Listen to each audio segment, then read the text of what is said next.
선생님 오셨다. 자, 선생님. 하나, 둘, 셋. 우울하고 아이고 네.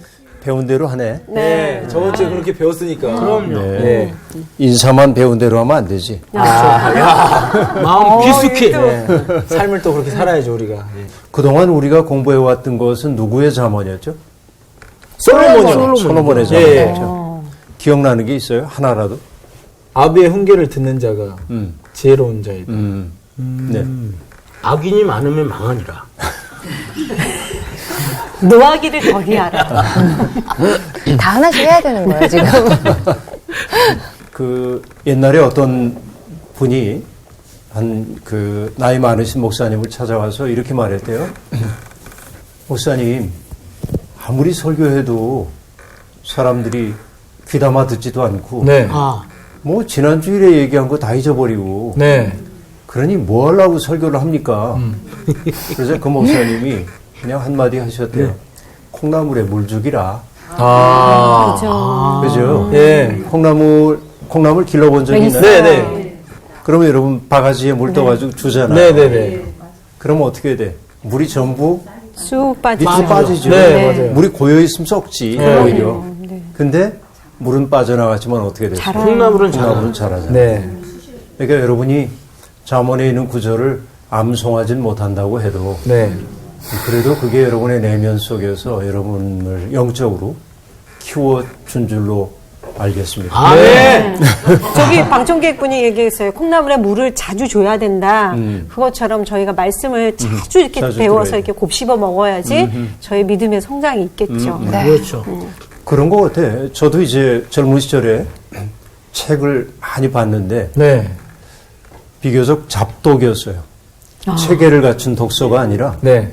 뭐 남들 읽는 건 다 읽어야 되고 정말 열심히 읽었어요. 예. 아무 목적도 없이. 네. 근데 또 재미나는 게 네. 글을 쓰다 보면 이전에 읽었던 20년 전에 읽었던 뭐가 떠올라. 그럼 그 책을 꺼내가지고 살펴보는 거예요. 또 저는 굉장히 날카로운 어떤 분의 지적을 받은 적이 있습니다. 네.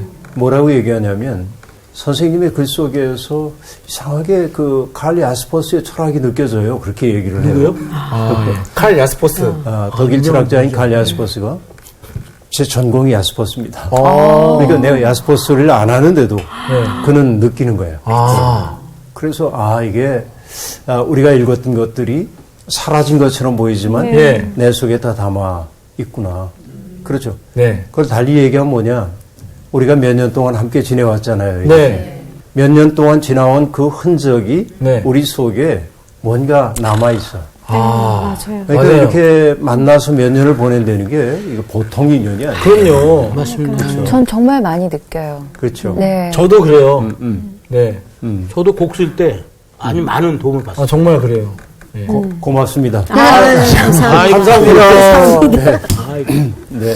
오늘 제가 이런 얘기를 했던 까닭이 뭐냐면 그동안 솔로몬의 잠언을 공부했는데 네. 오늘부터 바뀌어요. 한 장밖에 안 남았지만 솔로몬의 잠언이 아니고 다른 이의 잠언을 공부하게 됩니다. 네. 오늘 수업 잠언 60강 아굴의 잠언 1. 이 말씀은 야게의 아들 아굴의 잠언이니 그가 이데일 곧 이데일과 우갈에게 이른 것이니라. 나는 다른 사람에게 비하면 짐승이라. 내게는 사람의 총명이 있지 아니하리라. 나는 지혜를 배우지 못하였고 또 거룩하신 자를 아는 지식이 없거니와 하늘에 올라갔다가 내려온 자가 누구인지 바람을 그 장중에 모은 자가 누구인지 물을 옷에 싼 자가 누구인지 땅의 모든 끝을 정한 자가 누구인지 그의 이름이 무엇인지 그의 아들의 이름이 무엇인지 너는 아느냐. 하나님의 말씀은 다 순전하며 하나님은 그를 의지하는 자의 방패시니라. 너는 그의 말씀에 더하지 말라. 그가 너를 책망하시겠고 너는 거짓말하는 자가 될까 두려우니라. 내가 두 가지 일을 주께 구하였사오니 내가 죽기 전에 내게 거절하지 마시옵소서. 곧 헛된 것과 거짓말을 내게서 멀리 하옵시며 나를 가난하게도 마옵시고 부하게도 마옵시고 오직 필요한 양식으로 나를 먹이시옵소서. 혹 내가 배불러서 하나님을 모른다 여호와가 누구냐 할까 하오며 혹 내가 가난하여 도둑질하고 내 하나님의 이름을 욕되게 할까 두려워함이니이다. 너는 종을 그의 상전에게 비방하지 말라. 그가 너를 저주하겠고 너는 죄책을 당할까 두려우니라. 아비를 저주하며 어미를 축복하지 아니하는 무리가 있느니라. 스스로 깨끗한 자로 여기면서도 자기의 더러운 것을 씻지 아니하는 무리가 있느니라. 눈이 심히 높으며 눈꺼풀이 높이 들린 무리가 있느니라. 앞니는 장검 같고 어금니는 궁도 같아서 가난한 자를 땅에서 삼키며 궁핍한 자를 사람 중에서 삼키는 무리가 있느니라. 거머리에게는 두 딸이 있어 다오다오 하느니라. 족한 줄을 알지 못하여 족하다 하지 아니하는 것 서넛이 있나니 곧 수올과 아이 베지 못하는 태와 물로 채울 수 없는 땅과 족하다 하지 아니하는 불이니라. 아비를 조롱하며 어미 순종하기를 싫어하는 자의 눈은 골짜기에 까마귀에게 쪼이고 독수리 새끼에게 먹히리라. 네, 고맙습니다. 오늘 굉장히 긴 절인데 끝에 몇 절은 다음 주로 넘어가야 하는지도 모르겠어요. 어쨌든 오늘 이 얘기를 한번 시작을 해보는데 그동안은 이제 이스라엘의 왕 솔로몬 잠언이라 혹은 솔로몬의 잠언이라 이런 말로 시작되는 잠언들을 그동안 읽어왔는데 오늘은 이제 이 말씀은 하고 야게의 아들 아굴의 잠언이다 하고 말하고 있죠. 그러니까 솔로몬이 아니라 아굴이라는 사람의 잠언임을 알 수 있습니다. 근데 원문을 보면 마사이트라고 한 말이 나오는데 그러니까 이 아굴이라고 하는 사람의 부족 이름 같아요. 그게. 그러니까 마사이트 부족인 것 같은데 대개 사람들은 뭐라고 하냐면 이스마엘의 후예인 아라비아 부족 가운데 하나일 거다. 그렇게 짐작을 해봅니다. 그러나 정확하진 않아요. 이게 어쨌든 그 정도 우리가 볼 수 있고 이 1절로부터 우리가 알 수 있는 것은 이 잠언을 기록한 사람이 아굴이라고 하는 사실. 그죠? 그리고 그 아굴이 이 잠언을 기록한 까닭이 두 아들인 이디엘과 우갈에게 교훈을 주기 위해서다. 이렇게 되어 있죠. 우리가 아굴이 이방인인지 유대인인지도 잘 모릅니다. 사실은. 또 아굴이라고 하는 뜻은 이렇게 짐작을 해봅니다. 나는 나그네이다. 그런 뜻이래요. 아굴의 뜻이. 뭐 인생은 다 나그네니까 아굴이라는 이름이 와닿죠. 알죠? 인생은 나그네. 인생은 나그네길. 그 다음에 뭐라고 하죠? 어디서 왔다가 나그네길 어디서 왔다가 어디로 가는가? 어디로 불러서 가는가? 어디로 가는가? 여러분 이게 요한복음 8장에도 나와요. 예수님이 그러시거든. 내 증언이 참되다. 내가 하는 말은 참된 말이야. 이렇게 말씀하세요. 바리새파 사람들이 당신이 하는 말은 참되지 못하다. 자기 증언이 어떻게 참될 수 있냐? 증인이 있어야지. 그러자 나는 내가 어디에서 와서 어디로 가는지를 알아. 그러니까 내 증언은 참돼. 이렇게 얘기하는 대목이 나와요. 어디에서 와서 어디로 가는가? 이 질문을 가지고 살아야죠. 그래서 인생은 나그네 길 맞는데 아굴의 이름은 그런 뜻을 가지고 있대네요. 그런데 이디엘이라고 하는 단어가 반복되고 있죠. 그가 이디엘, 곧 이디엘과 우갈에게 이른 것이니라 그렇게 얘기합니다. 왜 똑같은 단어가 반복되죠? 쌍둥이인가? 강조하는 거겠죠. 좀 문제를 많이 일으키는 말썽쟁이. 그럴 수도 있겠네. 근데 여러분 이 이디엘이라고 하는 이름의 뜻 속에는 이디엘, 오 하나님 내가 피곤합니다. 그런 뜻이 담겨 있답니다. 오 하나님 내가 피곤합니다. 그러니까 그 뜻과 그리고 그 이름의 연결을 보여주는 것 같아. 이디엘 곧 아무개와 아무개 그렇게. 그래서 오 하나님 내가 피곤합니다. 인생길, 나그네 인생길은 늘 고단하죠. 그렇죠. 그것을 지금 도드라지게 보여주고 있고 대상으로서의 두 이름을 보여주고 있는데 우갈이라고 하는 그 이름 속에는 그러나 내가 이길 수 있습니다. 그러니까 그 두 이름은 쌍을 이루고 있어요. 내가 피곤합니다. 하지만 난 견뎌낼 수 있습니다. 네. 자, 이게 재밌어. 네. 세 이름이 있어요. 아굴, 이디엘, 우갈 그렇게 네. 얘기하죠. 나는 나그네입니다. 네. 나는 피곤합니다. 피곤합니다. 하지만 이겨낼 수 있습니다. 그렇죠. 연관성이 상당히 연관이 좀 네. 돼 있는 네. 것처럼 보입니다. 이 세 이름만으로도 우리가 어떤 인생이 어떠한지, 네. 어떻게 살아야 하는지 그대로 보여주고 있는 것으로 보여요. 어쨌든 곤고함 속에서도 우리의 생을 어떻게 긍정하며 살아야 하는지를 가르쳐 주려는 것인가 보다 하고 네. 1절을 통해서 우리들이 짐작해 볼 수 있습니다. 네. 1절만 배웠는데도 다 배운 것 같아요. 다 배운 것 같아요. 오늘 끝났네요. 그래요? 그럼 그만할까요? 아니에요. 네. 그 다음 2절부터 3절 보면요. 네. 나는 다른 사람에게 비하면 짐승이라. 내게는 사람의 총명이 있지 아니하니라. 나는 지혜를 배우지 못하였고 또 거룩하신 자를 아는 지식이 없거니와. 이렇게 말합니다. 네. 보통 부모님들이 자식들에게 훈계할 때 뭐라고 얘기하면 자기를 미워하죠. 나는 말이야 공부 정말 잘했어. 뭐 이거 왕년의 말이야. 나 왕년의 말이야 이렇게 자기를 미워하죠.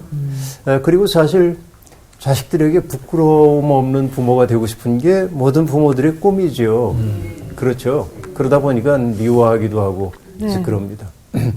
성소의 위대함은 그렇기 때문에 어디에 있다고 보냐면 부끄러운 일을 보여준다는 데 있습니다. 네. 죄 짓는 사람들의 이야기를 보여주는 거죠. 네.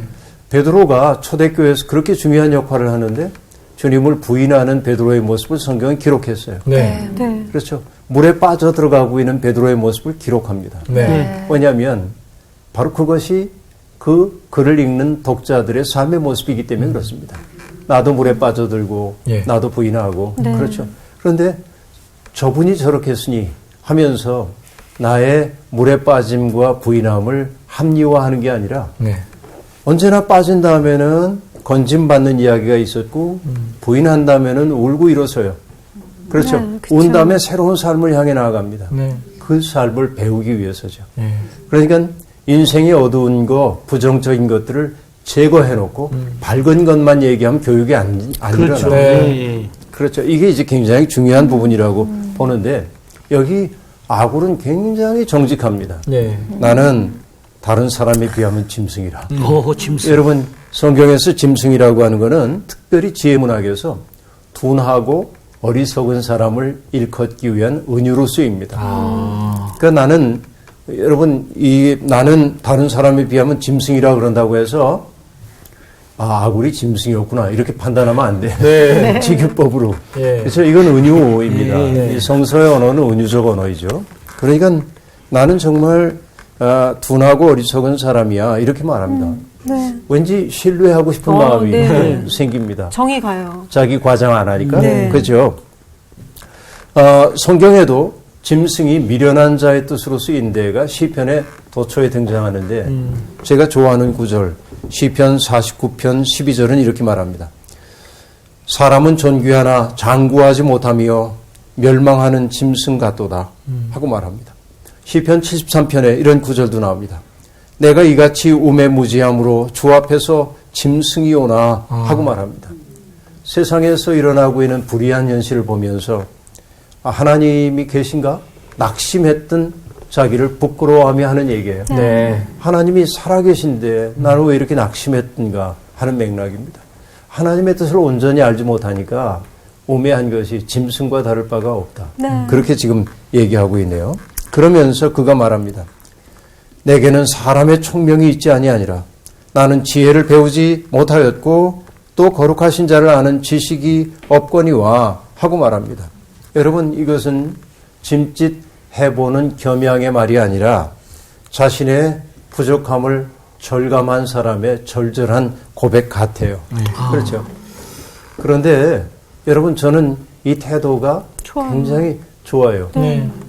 왜냐하면 부족함을 아는 사람이라야 네. 저는 이게 참 중요하다고 보는데 자신의 부족함을 아는 사람이라야 배우려 해요. 네.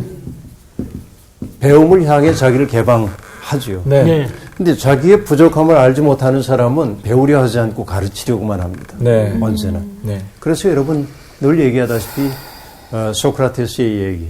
네. 너 자신을 알라 예. 그러잖아요. 그 알라라고 하는 거는 너 자신을 인식의 주체로 세우라 하는 뜻이기도 하지만 네. 자신의 무지함을 알아라 그런 얘기예요.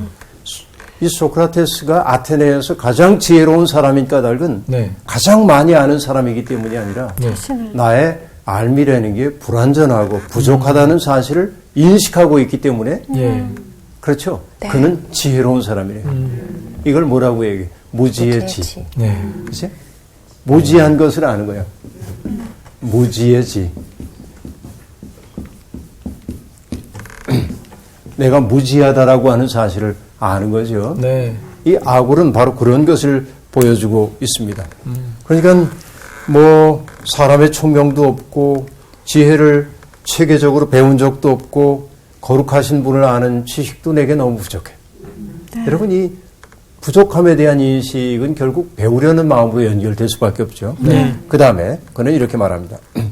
하늘에 올라갔다가 내려온 자가 누구인지 바람을 그 장중에 모은 자가 누구인지 물을 옷에 싼 자가 누구인지 땅의 모든 끝을 정한 자가 누구인지 그의 이름이 무엇인지 그의 아들의 이름이 무엇인지 너는 아느냐 하고 말합니다. 여러분 4절 보면서 뭐 느껴지는 거 없어요? 욥기에 엽기 느낌이 나죠. 엽기의 느낌 요. 납니다. 맞아요. 그런 거죠. 그런데 제가 하고자 하는 얘기는 뭐냐면 잠언은 대개 뭐냐면 한 문장 속에 대꾸로 돼 있죠. 대개. 네. 그렇죠. 한 문장 속에 있는 대꾸, 비교가 등장한다는 네. 거예요. 그런데 여기는 뭐냐면 무려 6행입니다. 네. 6행. 그렇죠. 네. 하늘에 올라갔다 내려온 자가 누구인지, 그렇죠? 누구인지라고 하는 말이 4번 반복되고 있고, 네. 또 무엇인지라고 하는 말이 2번 반복되면서 네. 6개의 구로 이루어져 있습니다. 네. 이렇게 긴 문장을 여러분 아마 잠언에서 별로 본 적이 네. 없죠. 처음 봤어요. 그렇죠. 네. 이게 아주 그 한 호흡에 아주 일정한 호흡 속에서 이렇게 등장하고 있습니다. 자, 누구인지가 4번 나왔고 무엇인지가 2번 나오면서 너는 아느냐라고 하는 질문으로 이것이 꿰어져 있음을 알 수 있습니다. 네. 그렇죠. 3절에서 네. 아굴은 자신의 무지함을 고백했는데 네. 여기에서는 너는 아느냐라고 묻습니다. 이것은 뭘까요? 무릇 안다고 하는 사람들의 무지함을 드러내기 위한 장치입니다. 아느냐라고 하는 질문 속에는 알지 못하지 않느냐라는 뜻입니다. 반어법. 우리가 이 세상에서 안다고 하는 게 너무 적어요. 네. 그렇죠? 우리가 세상에서 아는 물질이라고 하는 건 아주 적습니다. 네. 그래서 과학자들은 흑암 물질, 인간에게 알려져 있지 않은 물질이 태반이라고 얘기를 하고 있습니다. 우주에. 그러니까 우리가 겸손해지지 않을 수가 없죠. 맞습니다. 근데 여기에 지금 뭐 몇 가지 얘기하고 있어요. 하늘에 올라갔다 내려온 자, 바람을 장중에 모은 자, 물을 옷에 싼 자, 땅의 모든 끝을 정한 자가 누구인지, 그분의 이름이 뭔지, 그 아들의 이름이 뭔지 너는 아느냐 하고 말합니다. 여러분 여기서 재미나는 게 뭐냐면 올라갔다 내려와요. 움직임으로 보면 어떻게 되죠? 수직적인 움직임입니다. 네. 아, 그래요. 그렇죠? 그리고는 땅의 모든 끝을 얘기합니다. 그건 뭐죠? 수평적인 움직임이에요, 네. 지금. 그러니까 수직과 수평이 교차하고 있음을 알 수 있습니다. 네. 그러니까 하늘도 얘기하고 땅도 얘기하지만 수직과 수평을 교차시킴으로 온 세계를 지금 얘기하는 거예요. 네. 그렇게. 그렇죠. 여러분, 천자문 아세요? 하늘천 따지. 땅지. 거물현 누르와 예, 예. 예? 지부지. 그러니까 누룽황. 하늘, 천 따지, 그 다음에 뭐야? 거물현 누룽황. 거물현, 누르황. 네. 지부 집주. 어이구, 별걸 다 하시네. 아, 잠깐만. 뒤에 지금 살짝 컨닝하신 거 아니에요? 아닙니다. 이 정도 외웁니다. 이게 뭐냐면은 뭐 의진 남북조 시대에 나온 글이죠, 이게. 근데 하룻밤 사이에 천자를 썼다는 거 아니야? 내자로 되어 있는 259를 써가지고. 그래서 이 천자문을 쓴 분이 하루 사이에 이걸 다 쓰고 나서 머리가 하얘졌어. 머리가 하얘졌대요. 그래서 천자문을 뭐라고도 하냐면 백수문이라고 해요. 그래요? 머리가 하얘졌다고 했어요. 진짜 그럴만하네요. 근데 지금 뭐 한문 공부하는 시간은 아니지만 네. 천이 있고 지가 있어요. 네. 하늘과 땅입니다. 이 거물현이고 누루황이라고 얘기했죠. 네. 네. 하늘과 땅은 현은 검은 거야. 그 하늘이라는 게 우리가 파랗다고 얘기하지만 네. 밤이 되면 껌껌하잖아요. 네. 알 수 없는 거죠. 네. 하늘은 검고 그렇죠? 그리고 땅이라고 하는 거는 노르스름한 거예요. 네. 하늘과 땅을 다 지금 얘기를 해주고 있어요. 그리고 지부집주하고 얘기할 때 이건 뭐 크다. 집을 뜻하는 것이기도 하지만 시간과 공간을 얘기해요. 시간과 공간이라고 하는 것은 넓고 그리고 험악한 거야 이게.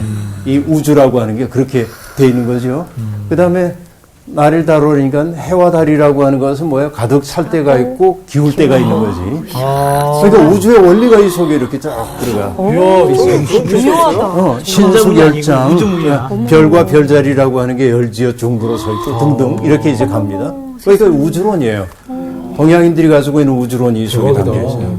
근데 이렇게 사고로 되어 있는 250자를 지금 259를 하고 있지는 않지만 여기 지금 얘기했던 거 네. 그렇죠? 하늘에 올라갔다 내려온 자가 누구냐 그러면서 바람을 장중에 모으고 그 얘기를 쭉 한 것은 바로 이 수직과 수평의 이 세계가 직조함으로써 온 우주를 지금 설명하는 거예요. 이것을 아는 자가 있느냐 네. 그런 얘기입니다. 그러면서 여기에 뭘 얘기하고 있냐면 여기 등장하고 있는 것이 뭐예요? 바람, 물, 땅 그렇죠? 이런 것들이 등장하고 네. 있습니다. 바람이라고 하는 것은 아시다시피 루아흐 하나님의 숨입니다. 네. 물 이건 생명의 기본입니다. 그러니까 물과 바람에 대한 이야기를 하는 것은 우리가 보는 물이라는 거 H2O를 얘기하기 위함이 아니라 네. 그렇죠. 이 세계에 생명을 주시고 그리고 호흡을 불어넣어 가지고 이 세상이 있게 만들고 있는 하나님 그분의 세계 운영에 대해서 내가 아느냐 그 얘기합니다. 알 수 있어요 없어요? 모르죠. 모르죠. 그렇죠. 신비이죠. 네. 자, 그러니까 하나님은 그것을 질서 있게 운영하시는 분이라는 내용이 그 속에 담겨 있습니다. 네. 이거 큰 얘기였어요. 그 다음에 5, 6절입니다. 하나님의 말씀은 다 순전하며 하나님은 그를 의지하는 자의 방패시니라. 너는 그의 말씀에 더하지 말라. 그가 너를 책망하시겠고 너는 거짓말하는 자가 될까 두려우니라. 이렇게 얘기합니다. 하나님의 말씀은 순전하다. 자, 바람, 물, 이 얘기를 했지만 이제 말씀 얘기가 등장하고 있습니다. 네. 하나님에 대해 자기는 깊이 알지 못한다고 한 아굴은 자기가 이해한 만큼의 하나님 얘기를 지금 하는 거예요. 네. 하나님은 너무나 크신 분이기 때문에 나는 알지 못해요. 나는 우매한 짐승과 하나야. 하지만 내가 아는 거 하나 있어.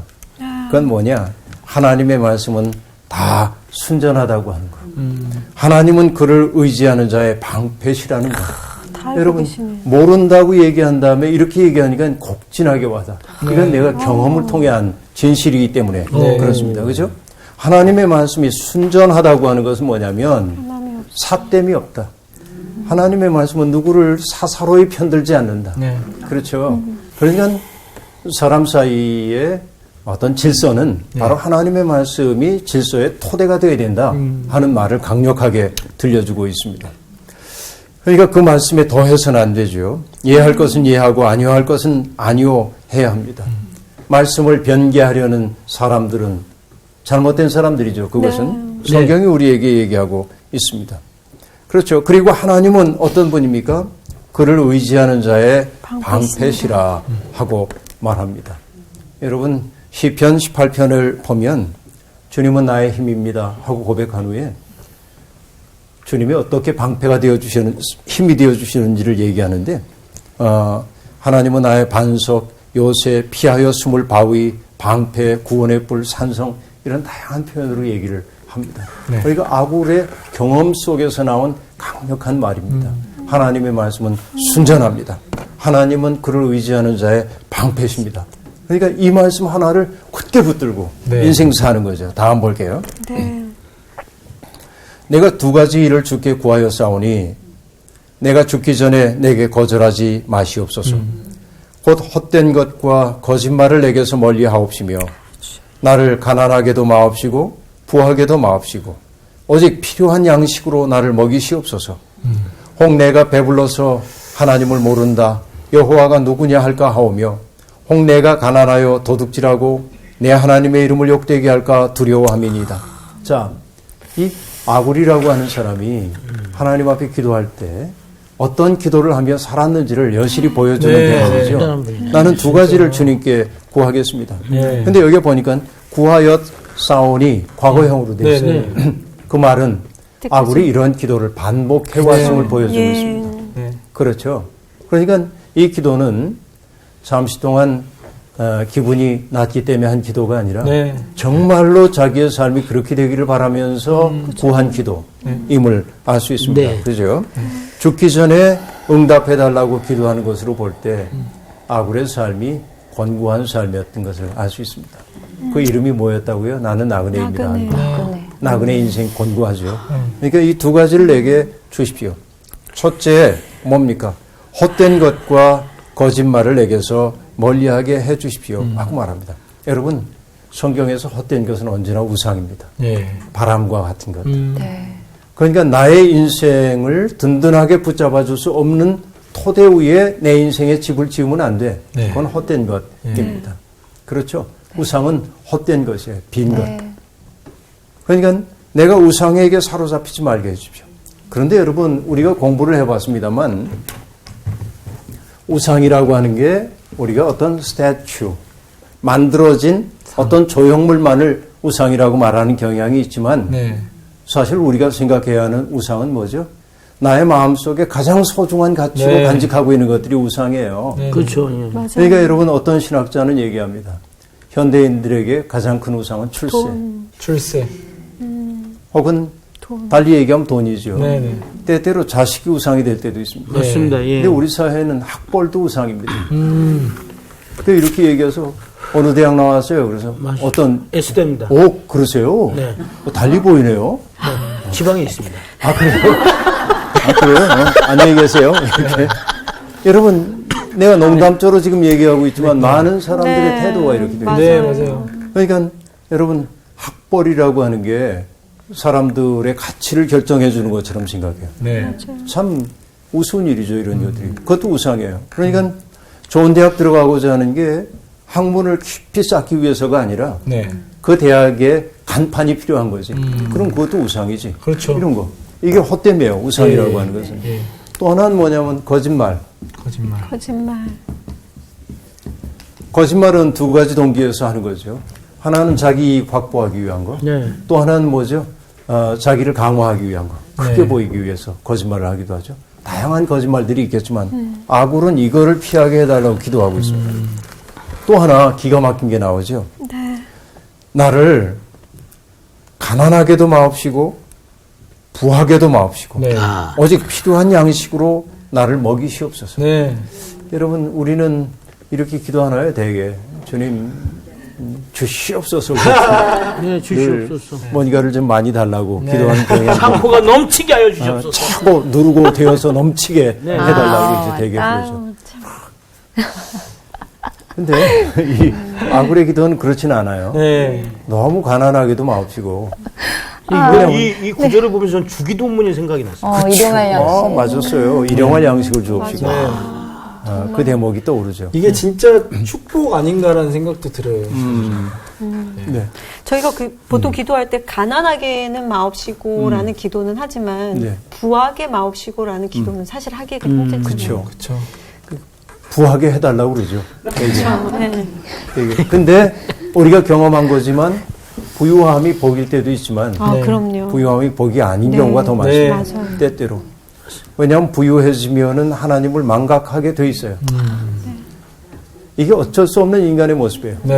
인간은. 맞아요. 그래서 부유한 경우, 여러분 제가 늘 얘기하지만 돈이라고 하는 게 내가 부유해졌어. 돈이 많아져서. 이 얘기는 내가 할 수 있는 일이 많아져요. 돈이 많으면. 그래서 돈이 많으면은 고급 식당에 들어가도 허름한 옷을 입고 당당하게 들어갑니다. 왜 나 돈 있는데? 그죠? 그래서 돈을 뭐라고 하냐면 유사전능성 그렇게 얘기해요. 그래서 돈은 휴도가시라고 그래. 유사신.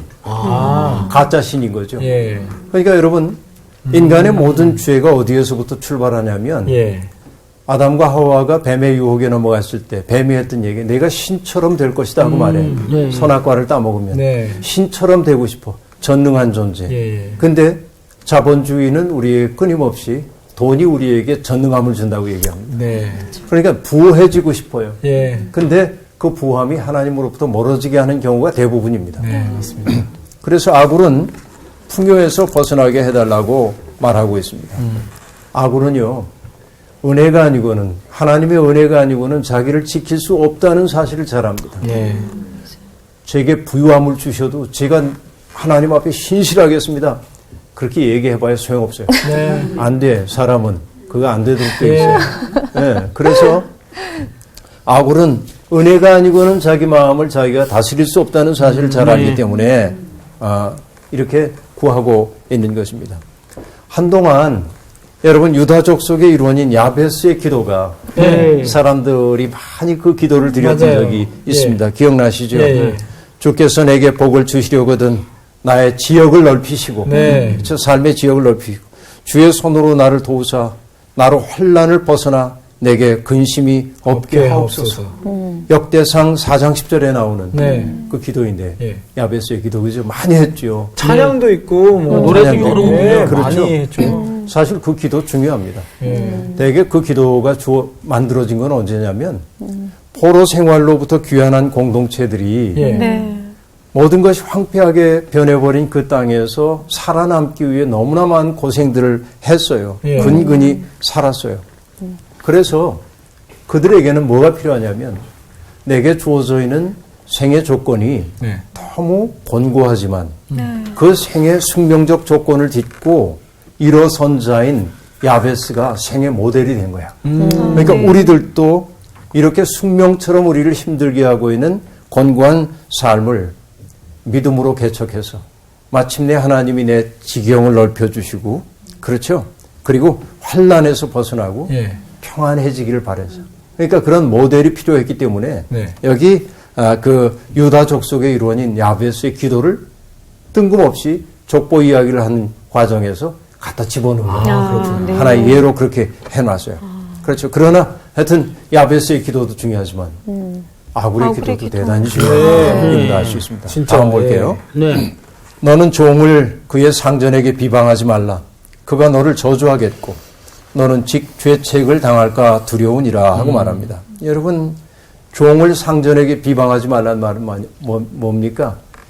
종은 사회적 약자지요. 네. 그런데 그의 잘못을 상전에게 일러 바쳐가지고 야단 맞게 만들지 말라는 얘기였죠. 그러니까 사회적 약자들의 처지를 어렵게 하지 말란 말인데 근데 여기에서 비방하지 말라고 하는 말은 네. 어떤 말이냐면 근거 없이 모함하지 그렇죠. 말아라. 네. 그런 말입니다. 있지도 않은 말을 그 종이 하지도 않은 말을 하지도 않은 일을 한 것처럼 왜냐하면 주인으로 하여금 그를 처벌하도록 하기 위해서 네. 그런 짓은 제발 좀 하지 말아라.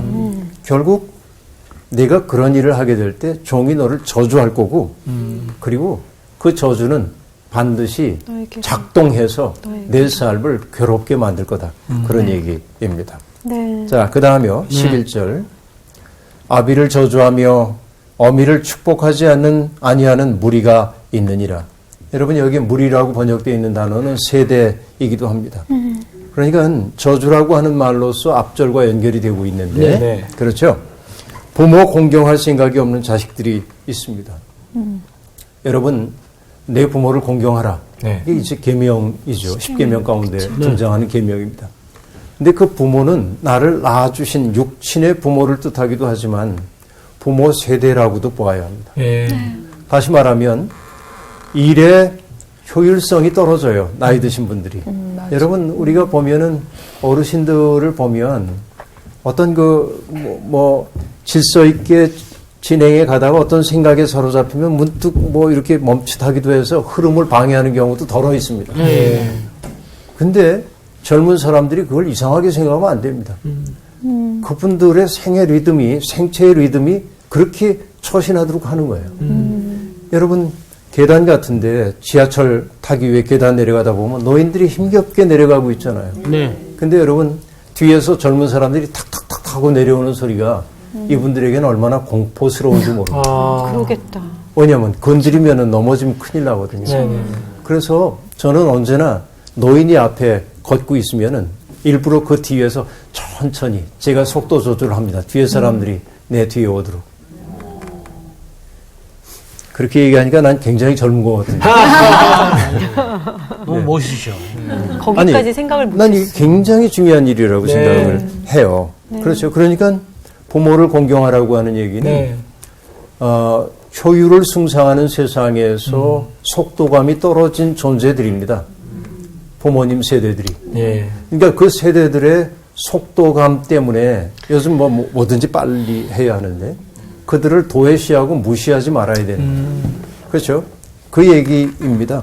그러니까 아비를 저주하고 어미를 축복하지 아니하는 무리 혹은 그런 세대가 있는데 그거는 결국 망하는 지름길이라 그 얘기입니다. 왜냐하면 그 사람도 늙게 돼 있거든요. 그렇죠. 그래서 어른들이 하는 얘기가 있잖아요. 당신도 나이 들어봐. 그런 노래도 있습니다. 그래요? 너는 늙어봤냐? 난 늙어봤다. 그런 노래가 있어요? 있어요. 정말요? 할아버지 할머니한테 굉장히 유행하는 노래다. 어떻게 하는 거예요? 너는 늙어봤냐? 나는 늙어봤다. 뭐 이런 노래 있어요. 그것도 의미 있네요. 재밌네요. 그렇지. 젊은 사람들은 못 해본 경험이 있는 거거든요. 그러니까 생체의 리듬이 달라져요. 속도가. 그러니까 외부의 속도와 내부의 속도가 달라지기 때문에 노인들이 굼뜨게 보일 수 있습니다. 그러니까 그 속도를 인정해 드려야 돼요. 네. 다음. 스스로 깨끗한 자로 여기면서도 자기의 더러운 것을 씻지 아니하는 무리가 있느니라. 눈이 심이 높으며 눈꺼풀이 높이 들린 무리가 있느니라. 여러분 깨끗한 척하지만 자기의 더러운 것 씻지 않는다는데 여기 더러운 건 배설물입니다. 네. 그렇죠. 자기가 깨끗한 줄 알아요. 우리 속담도 있죠. 뭐 묻은 개가 겨 묻은 개를 나무란다 하는 말이 있죠. 사람은 다 그렇습니다. 남의 눈에 티끌은 잘 봅니다. 자기 눈에 들보가 매달려 있다는 것은 알지 못하죠. 그렇죠. 이게 어리석음이에요. 또 눈이 높고 눈꺼풀이 높이 들린 무리가 있느니라 하고 말합니다.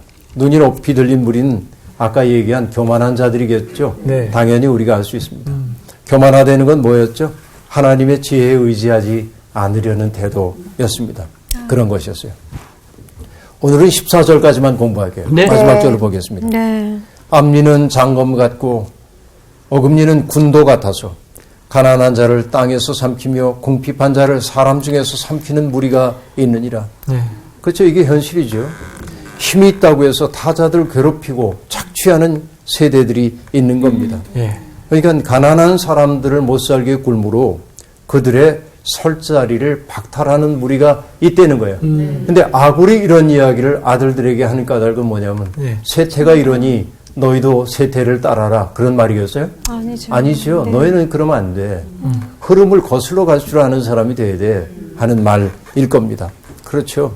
혹시 여러분 우리가 누군가를 비판할 때 우리의 앞니가 장검 같고 우리의 어금니가 군도 같아서 군도 같아서 군인들이 쓴 칼 그런 군도 같아서 가난한 자를 땅에서 삼키는 이런 일은 없는가 돌이켜 봐야 하겠죠. 항상 내가 누군가에게 걸림돌이 되고 있지 않은지 이런 것들을 늘 생각하며 살아야 합니다. 여러분 우리 다 나그네 인생 살고 있죠. 피곤하고 곤고합니다.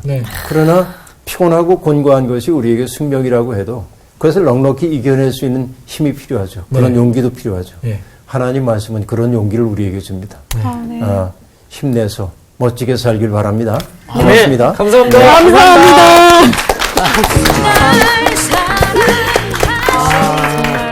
아니 지금까지 솔로몬의 잠언도 정말 감명 깊었다면 이 아굴의 잠언에서의 또 다른 어떤 그 느낌이라는 게 어떤 되게 막 인간적이에요. 되게 인간적이어서 막 결정적으로 무너졌던 건 구절이었어요. 뭐예요? 내가 배불러서 하나님을 모른다. 여호와가 누구냐 할까 하노라. 이 말씀이 가슴에 확 와닿는 거죠. 저는 참 다행이라고 생각해요. 저는 배 불러본 적이 없어요. 그 배는 항상 뭐죠? 배고팠어요. 이건 배가 고픈 거. 아, 그렇구나. 영적인 부분도 아니죠. 아굴의 기도가 우리 삶에 진짜 지속적인 기도 제목이 될 수 있도록 네. 구하기도 마옵시고. 네, 그렇게 한번 살아보자고요. 네. 시청자 여러분 열심히 살겠습니다. 네. 감사합니다. 감사합니다.